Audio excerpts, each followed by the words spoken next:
Hello there folks, it is TIJ Gaming and welcome to part 21 of our MotoGP 19 career mode. And today, it's time for the third from last episode of the Moto2 season. Does that make any sense?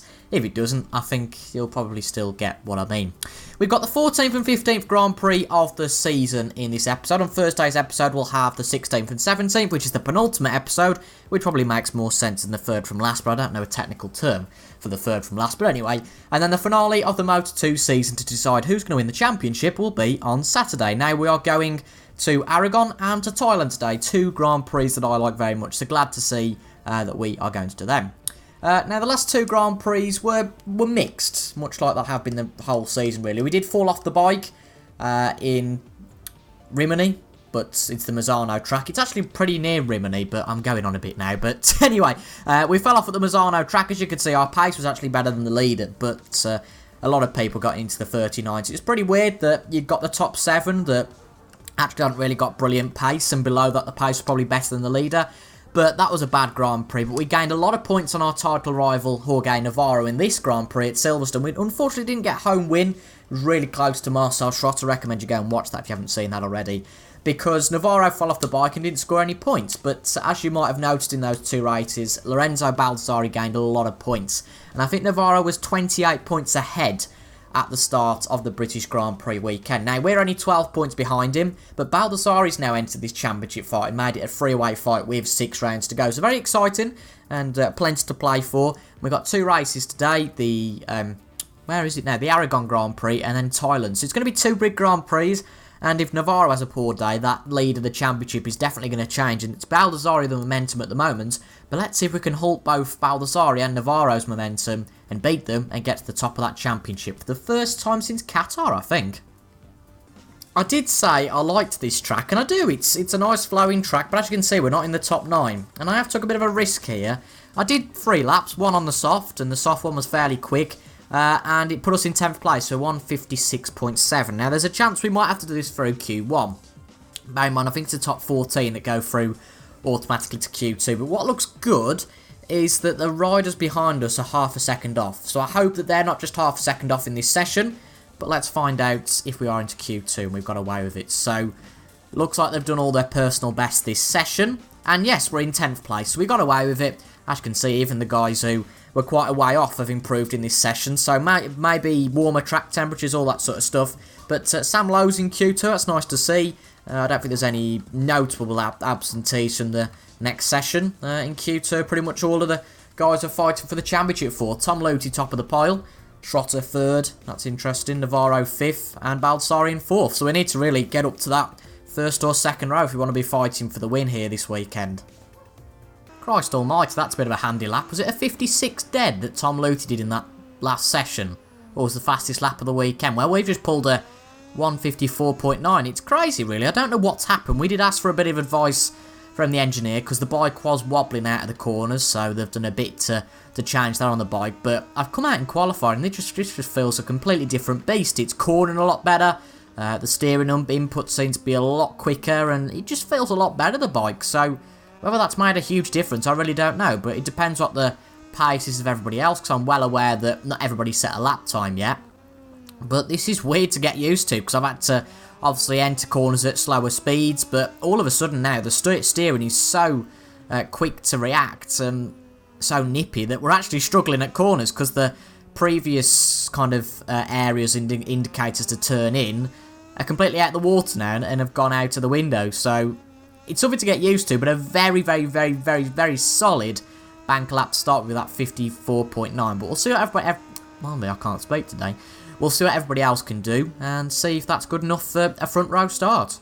Welcome to the Spanish desert. We're at the Aragon circuit, where the latest race in the Moto2 class is about to start. The skies over the track are clear of clouds and the latest weather reports forecast temperatures in line with the seasonal average. Well, we got pole. I usually hide these things, but I'm quite excited. We've got pole. That must have been a monster of a lap because nobody got within a second of it, and it must have just been a one of a kind. I can't believe we quite went that quick, bearing in mind we did a 56.9 in the FP3 session. It's just a monstrous lap. No, I did not cut any corners, for those of you asking.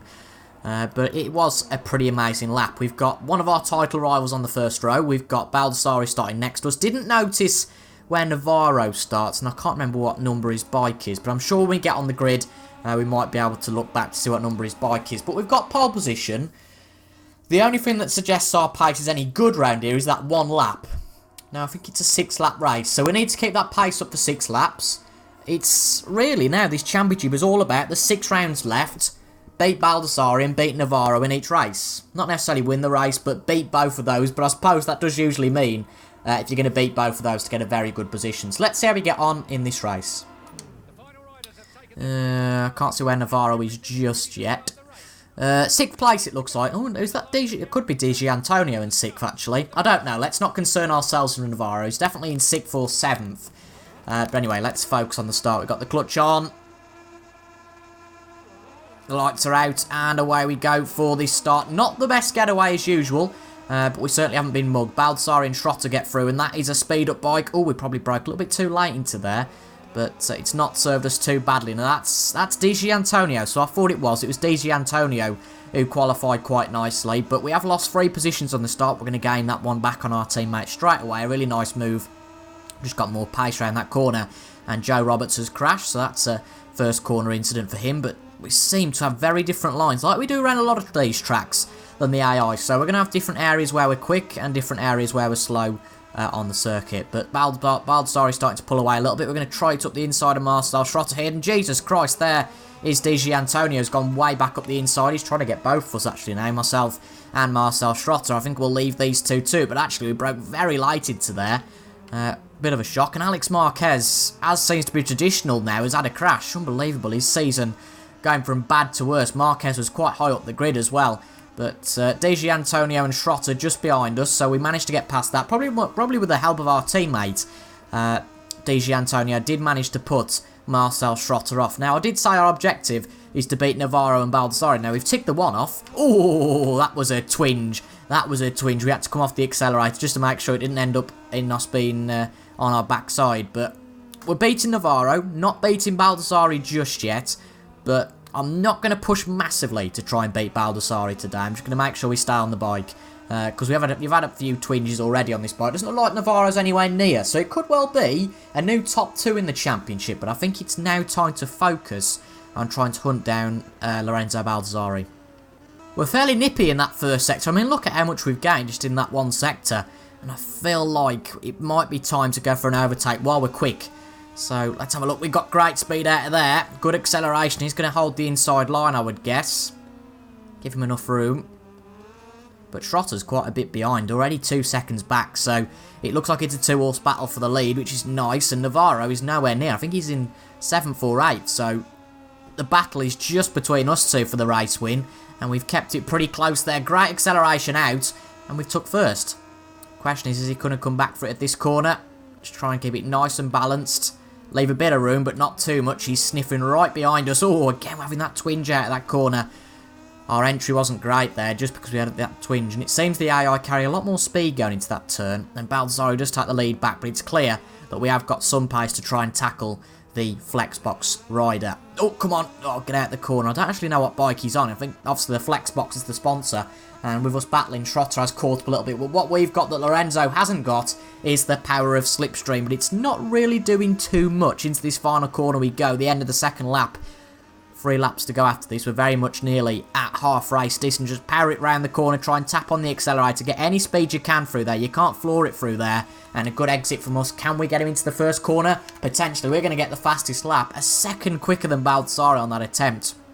Just shows how much we gained.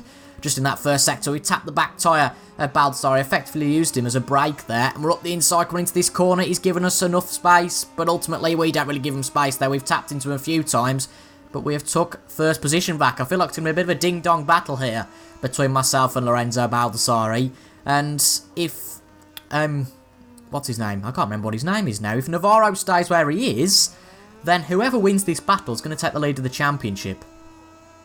We've lost Baldassarri. I mean, he had brilliant pace at the start of the race, but we've come into our own here, it seems, and we've gapped him by at least a second this time around. We'll stay with this until we get to the line to see what the official gap is at the end of lap 3 with 2 laps to go. But this could be a very, very, very positive result for the championship altogether. Yeah, a second gap to Baldassarri. We've got Marcel Schrotter in third, and Jorge Navarro has been in seventh throughout the race. This would be an absolutely fantastic result for us. And ultimately, we meet both of those conditions, which is beat Schrotter, yeah, okay, beat Baldassarri, and beat Navarro. This could be a very, very, very, very good race. I know I keep saying very, very, very, very, but oh well. Could be a very good race for our championship. The race pace of this bike has been absolutely unbelievable here. We've pulled out a 2.5 second gap on Baldassarri, which, after overtaking him, about 2.5 laps ago, was about 8/10 a lap, which is massive, really. If you think about it, around a sub 2 minute circuit like this one. But another good result for us here, a massive result for the championship. We should take first in the championship order if Navarro only finishes 7th. Bear in mind, we're only 2 points behind Baldassarri, so we'll regain that place in the championship. And with Navarro only finishing 7th, it's going to be tight, but I think we will take the lead of the championship. So a big race in terms of the championship, a big race in terms of changing of momentum. I can't remember the last time we actually won a Grand Prix. I know we did well at Brno, but it could have been before that. Sort of race 6, race 7. But nevertheless, we come across the line and we have won the Grand Prix of Spain. How many Grand Prix of Spain do we have a year? Jesus Christ. But we've won the Aragon Grand Prix of Spain. Jorge Navarro in 7th. Look at that fastest lap. Oh, bang on a 56. Schrotter finishes 3rd. Di Giannantonio, very solid result for him in 4th place. And Bastianini in 5th. So who's the leader of the championship? Way! There we go. It's a terrible weekend for Navarro, really. He's held that championship lead so long, and now for it to come crushing down. Compare it to sort of when we went into that Silverstone round, he was 28 points ahead of anyone. Who would have imagined at the end of the 14th round that there'd be 4 points between the top 3 and that he'd be the bottom of them? But for now, we're top of the championship, and we move into one of my favourite Grand Prix of the year at Thailand.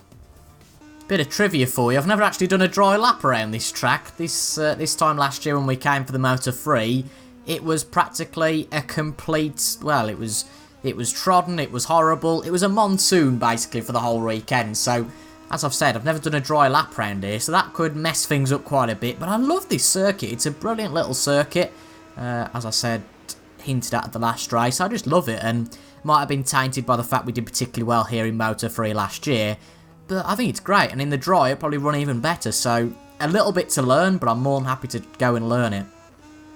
Very good FP3 session there. I did hint that I like this track, and it didn't take long to adjust, but looks like Alex Marquez could be our biggest opponent, but practice pace isn't really much to go by, I suppose.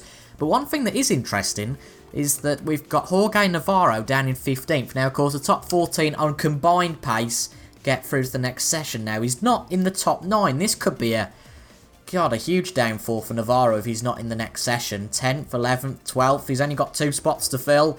Gardner, Roberts, Navarro has got to come through Q1. Oh dear. Well, Jorge Navarro and Di Giannantonio, so both speed-up bikes. Both of our teammates not doing very well at all. Now, I am going to show you this loading screen, don't usually, but I'm just interested to see, has Navarro got through Q2? Let's have a look, shall we? Who has got through Q2? Q1 even. It is Navarro, Sam Lowes, Di Giannantonio and Lecuna.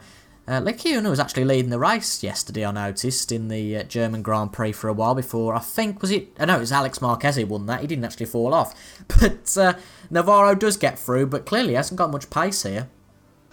Time for our qualifying bank lap. Then we've got time for 2 more after this one. Even 3, I suppose, if we get past the line in time. But we're 800ths of a second up on Baldassarri first sector. Let's have a look how we get on come the end of the lap. Bear in mind, it was a 37.7 we set in FP3. But sometimes you can't replicate that pace. So our banker lap is a 1:38.118. That puts us top of the times for the moment.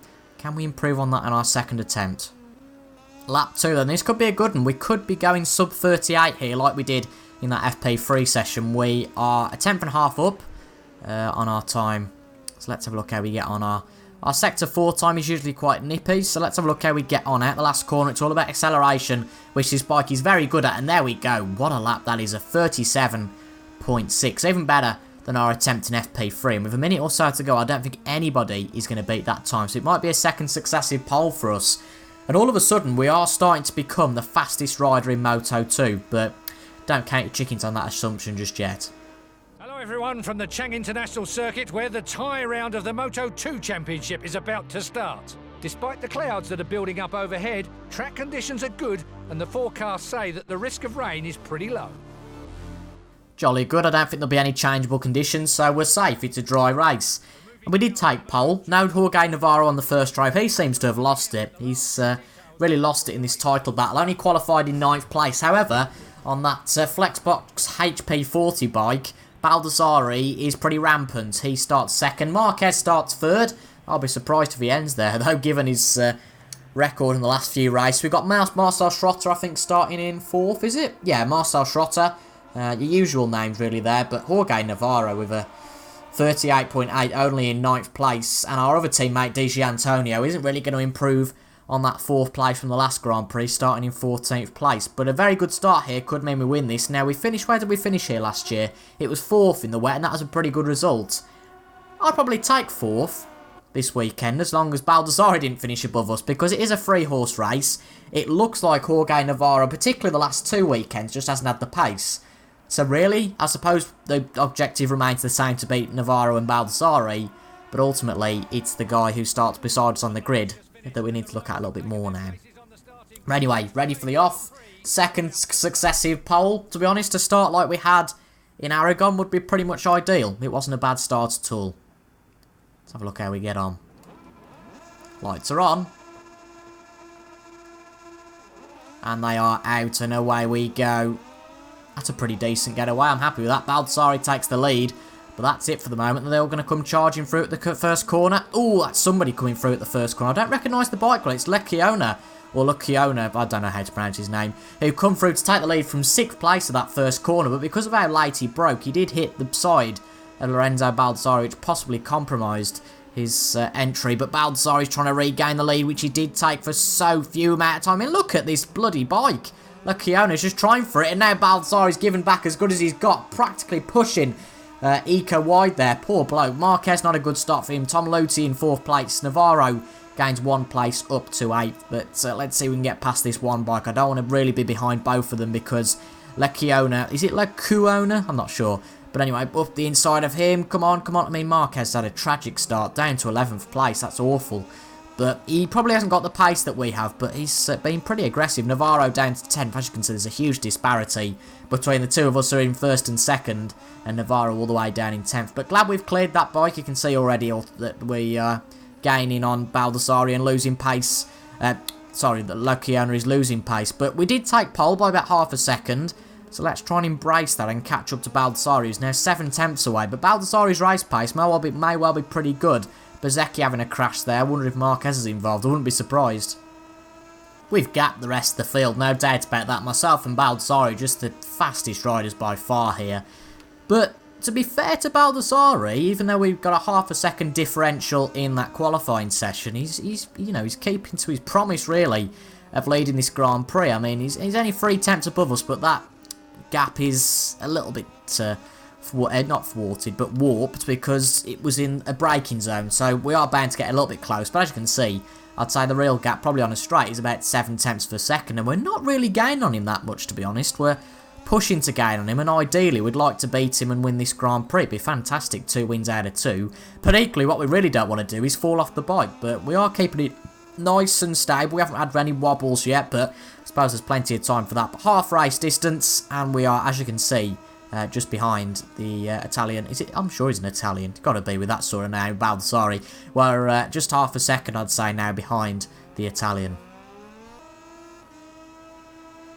I think we're going to look at getting our elbows out a bit here, but what acceleration out of that. Hopefully, when I'm editing this, I will show a few seconds before. I didn't realise how quick we'd accelerate out of there. Jesus Christ, that's crazy. A bit of a tap from Lorenzo on the back of the bike there, but couldn't believe how quickly we got out of that corner. Let's hope we didn't corner cut there. That could have been pretty embarrassing, but I don't think we did. But Baldassarri braking really late, and even though we had a fantastic move there, he's gained the position back for now, but we've got the slipstream on the straight. We're side by side coming into turn 2 and turn 3. Navarro's nowhere near. He's not someone to be concerning ourselves with now.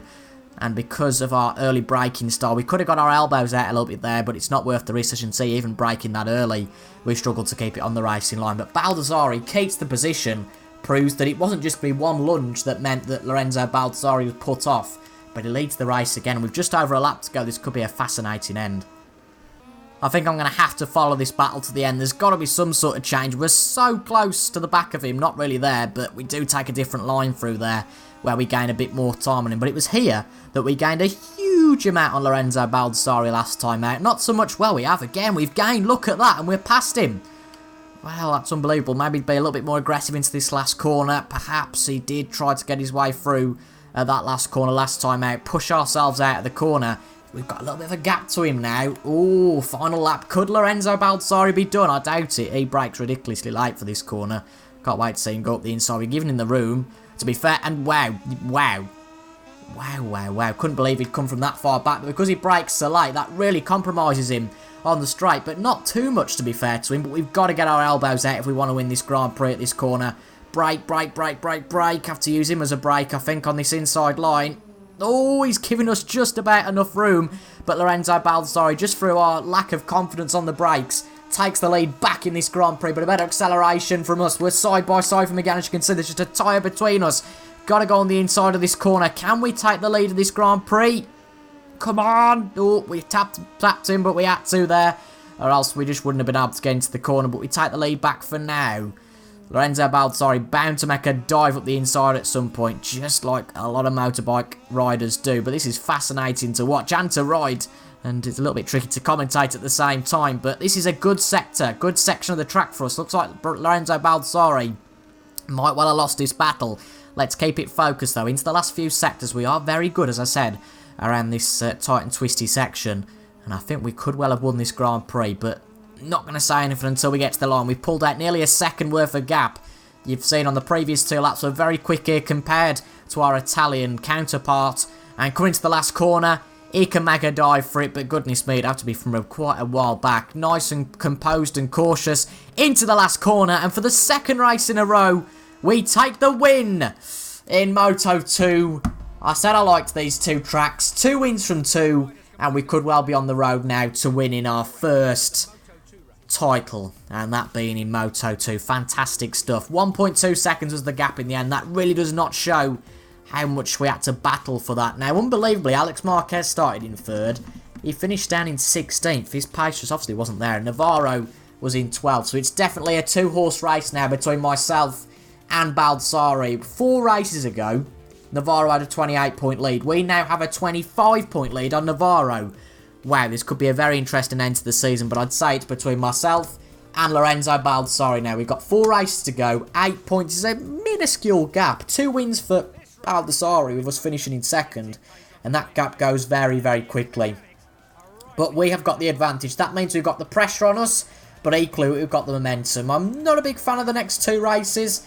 We've got Phillip Island and where else? What's the other race? Is it Malaysia? No, I think Malaysia comes before Valencia, doesn't it? I can't remember where we've got the other race. It fails me where that is. It's the Japanese one. It's at Motegi. I don't like Motegi, to be honest. So Motegi and Phillip Island up next. So we really go from 2 of my favourite tracks of the season to 2 fairly poor ones. But we can't have a mindset like that. We've got to try and get the most we can out of these Grand Prix. But just a great weekend, really. A great 2 weekends where we won the 2 races. So that is it, folks, for episode 21 of the series. I think that deserves a like, as you guys have been mashing that like button so far. I'm going to aim for 10 likes again here. You guys have been brilliant in supporting this series. So 10 likes going to aim for again here. I don't usually set an aim, but what the heck. I've just won 2 races. I'm feeling very, very jolly. And a fantastic episode with the maximum amount of it. As you can see, the same podium at both races. So on Thursday, we will have the Japanese and Australian Grand Prix. This could be very exciting. Before on Saturday, having the Malaysian and another Spanish Grand Prix in Valencia to end off the season. But I hope you guys have enjoyed that. I certainly have. I've been TIJ Gamer, and until Thursday, I will see you guys later. Thank you very much for your company, and I'll see you guys later. Goodbye.